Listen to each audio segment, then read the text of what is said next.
Video is a response. Okay, this video is a response to Zephaniah Cox, and I'm going to address the comments that he made because apparently this Hebrew Christian doctrine has got people all messed up, and people don't even really understand the laws and so forth. I'm going to read the comments and I'm going to respond to the comments. Try to be as brief as possible, straight to the point. Okay. He commented on this one particular video. There are over 900 laws, statutes, and kingdom principles that Christ, I'm going to read just the way he wrote it, that Christ gave man to be governed by. Okay, now, that's where you're wrong, because most people said 611. Now you got 900. I don't know where you get that number from.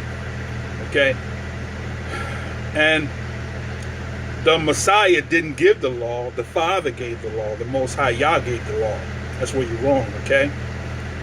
He came to enforce his Father's will. The Father gave the commandments, right? Okay, so let's be clear about that. The Father and the Son are not the same person, right? Secondly, he says, we know that Jesus Christ, this is his words, himself fulfilled the whole law because he brought the last and final laws for mankind to be governed by, okay? The law has already been established. The Messiah made it clear, I did not come to do my own will, but the Father's will. So the Messiah didn't have his own commandments. He came to enforce the commandments. And when he said, think not that I'm come to destroy the law, he didn't come to destroy the law, just like he said, right? He came to fulfill. And the passage that you gave was a real good passage in Luke 24:44. And it reads, I'm gonna read it real quickly. To share what you shared. I appreciate you sharing that, because that is on point. Okay, 24:44, it says, and he said unto them, these are the words which he spoke. These are the words which he spoke unto you while I was yet with you, that all things must be fulfilled which are in the law of Moshe, right, and in the prophets, and in the Psalms concerning me. So what did the Messiah come to fulfill? All the things that was pertaining to him, right? He didn't come to end the law. He came to fulfill all the things that pertain to him. So in other words, he didn't come to do your work for you, right? He came to redeem man back to the original position. That's what Christianity don't understand. The Messiah is the last Adam. First Adam, Shaul details it. The first Adam entered into the world. Man became sinful. The last Adam, he took upon him the sins of man, and man became now to the place of innocence, right? But you still have to work out your own soul salvation with fear and with trembling, okay? So that was very powerful that you shared that. The Messiah did not come to do your part. He came to do his part, right? And then the Messiah came back and said, if you love me, keep my commandment, because his commandments is the Father's commandments. There is no new commandment. Even Yachanan said that in one of the epistles of Yachanan, who were called John. Okay, he said it's not a new commandment, but an old commandment, which is the commandment that the Father gave. He said, love Yah with all your heart and love your neighbor as yourself. That's not a new commandment. That was always there, because all the law, regardless of what number you want to put on the law, all the law was to give us or to teach us how to love Yah and how to love our neighbors. And that was what that's all about. Now, let me continue. Let me go back to his comments. All right. So now he says, Deuteronomy 18:15, the law of Moses was just a shadow of a greater law that came after that which Moshe gave, and that law is Christ and what he said. Okay, so now I'm not doubting that, I'm not debating that. The law is a shadow, but the shadow reflects off of the true image. So as long as there is an image, there will always be a shadow. So much so that when the Messiah returns to the earth, because ain't nobody going up to heaven being raptured up in heaven, when the Messiah returns to the earth, what is he going to do? He's going to establish the kingdom on earth, and the law shall go forth from Jerusalem, as found in Isaiah 4, and the feast, the sacrifices will start back up during the 1,000-year reign, because there will be earthly priests that will do the services, right? The sacrifices. Okay, the sacrifices. You had obligatory sacrifices, and you had a requirement sacrifices, right?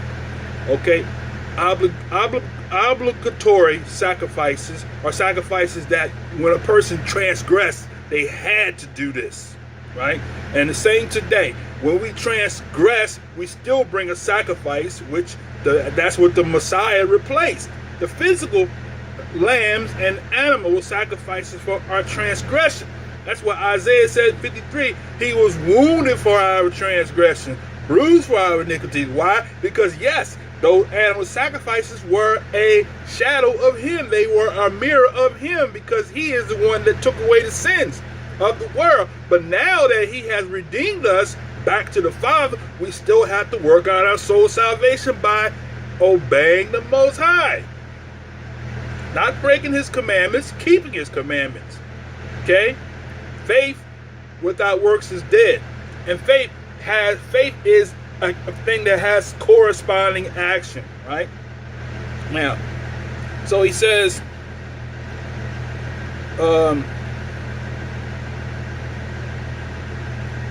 he quotes Acts 2. Jews had to travel from where they were, where to return to the holy temple to keep the holy days. He says, saying that we shouldn't, because I kept the holy days of the Most High. So apparently he does keep the days. Kudos to you for that. Okay, but then we don't technically we don't keep them. We memorialize them, because the feast is accompanied with the feast days. We memorialize the days as the Most High told us anyway.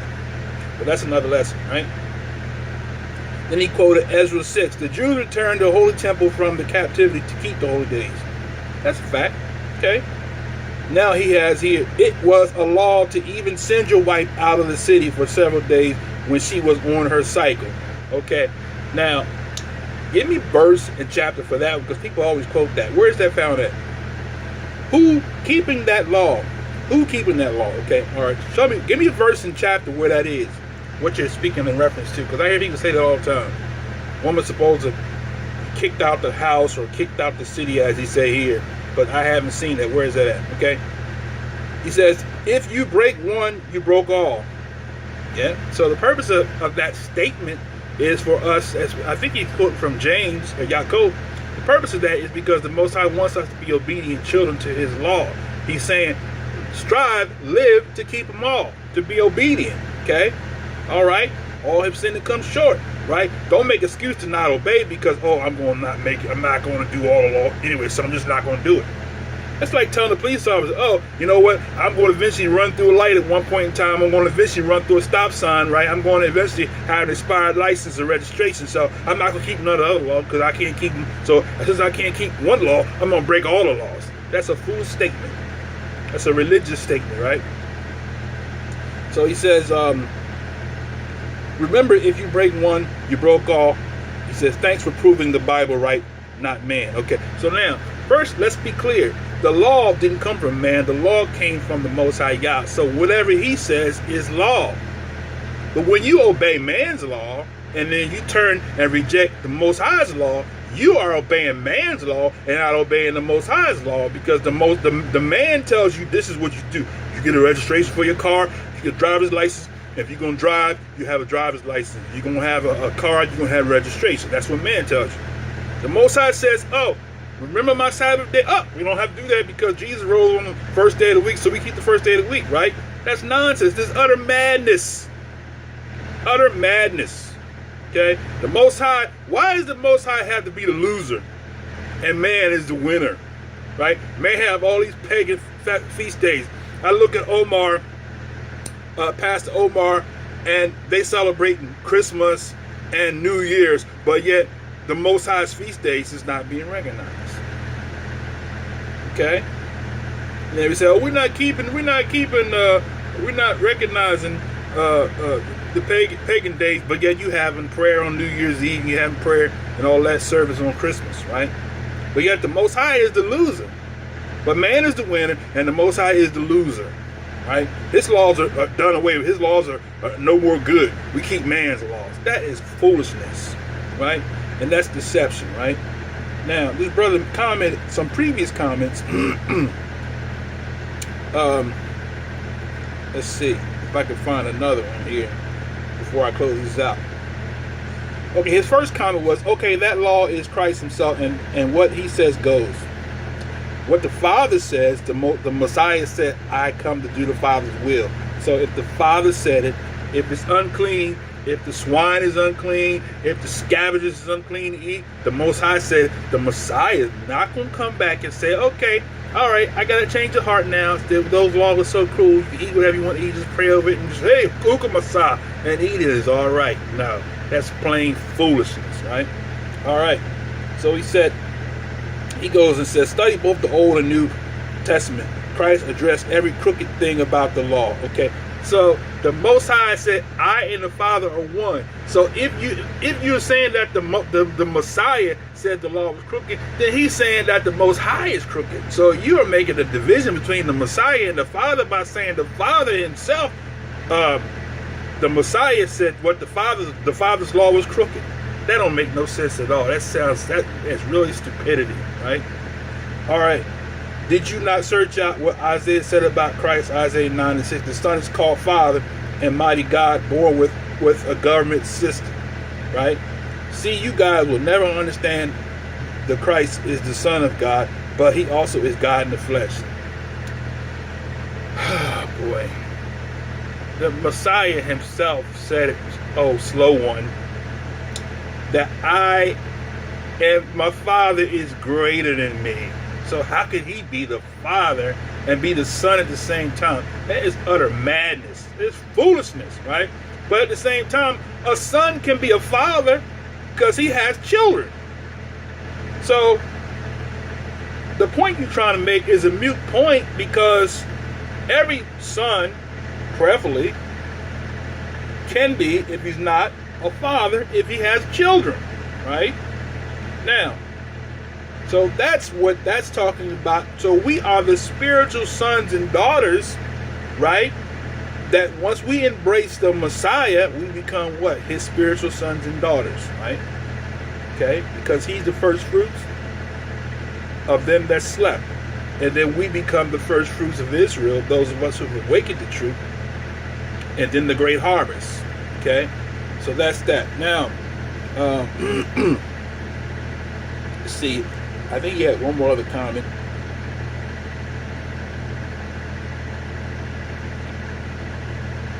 Okay, I think that was it. He might have had another comment, but I'm going to be done for this video. So I'm going to end this video here. So this is for you, Zephaniah Cox. Now, if you don't like to follow the Most High's laws, then just make your decision. Say, you know what?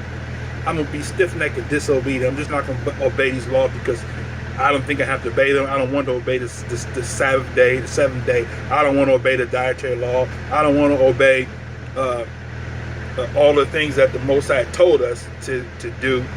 I don't want to obey that. I'd rather just have faith and just believe in the God's pill. Take the pill, believe that Jesus, boom, whoop, he did it all for me. I don't have to do nothing but just believe.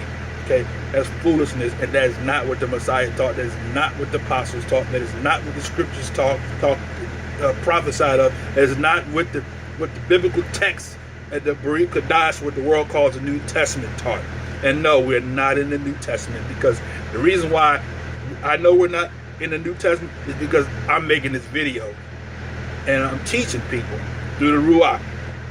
And when we are at the point where we are still teaching people, still need to be taught, that's proof that we're not. Jeremiah 31:31 said we will not have to teach no more his brother or neighbors. We will all know Yah, right? So because we got YouTube, it's proof. Because we have pastors, it's proof. Because we have teachers, mores or Maureen, it's proof that we are not in the New Testament. And on that note, shalom.